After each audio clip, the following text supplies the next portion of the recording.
Good morning, Canada. It is no secret.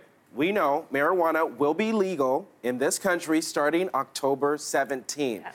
But one question that looms is whether the government will pardon Canadians with previous criminal records for marijuana possession. With me right now is Kelsey and Priya. Good morning. Good morning. What do you guys think? Do you think this is something the federal government should be looking into? Oh, absolutely. I think you can't legalize something without having several hundred other Canadians who have been previously convicted saying this isn't fair. I think the logistical nightmare that is ahead of them is huge, and I think there's going to be paperwork galore. And I do not think this will happen overnight, but I think that it absolutely has to be addressed.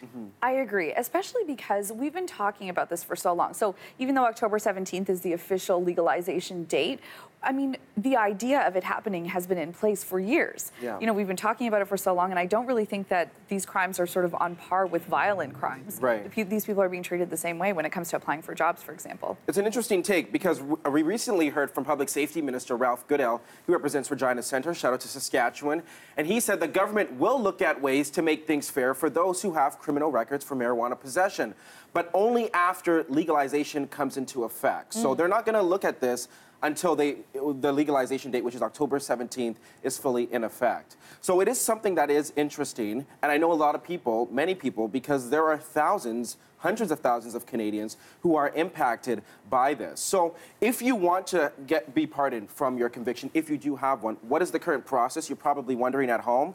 Well, currently, those with a criminal record, they can apply to the Parole Board of Canada for a pardon. It's officially known as a record suspension, but you have to wait 5 years after the completion of your sentence, and it can cost more than $600. $600, Wow. right? That right there will be probably the number one reason why people don't do that. That's Absolutely. a lot of money. It is a lot of money, that is for sure. And this is something that advocates point out, because when you do have a conviction, if you do apply for a job, for example, and you have to do a background check, likely you can't get that job. So your chance of finding economic success after you have a conviction for a marijuana-related charge, for example, is pretty slim. Right. But we want to talk about how many Canadians have been charged with possession, because we know that this has been on the books for quite some time.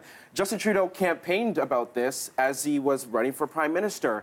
But get this, in 2016 alone, after it was clear that cannabis would be legalized, there were over 50,000 cannabis-related charges laid in this country, and 76% of those came from simple possession, according to Statistics Canada. Interesting. That's a lot. Now, here's the good news. I mean, that number has been falling. Good news according to people who don't believe that people should be charged anyhow.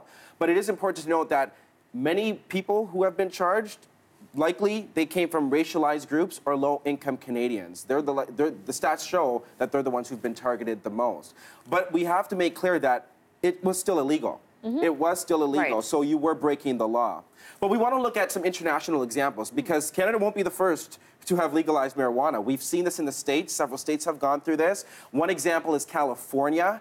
But here's what's interesting, what we found with the California model, is that in their legalization law, they embedded a point where that they would actually retroactively remove and actually pardon people with possession charges. Oh, it's right in the wow. writing of the law. Exactly, and it would be that's retroactive. smart. Yeah, So that's it's not just from the time the government was talking about it.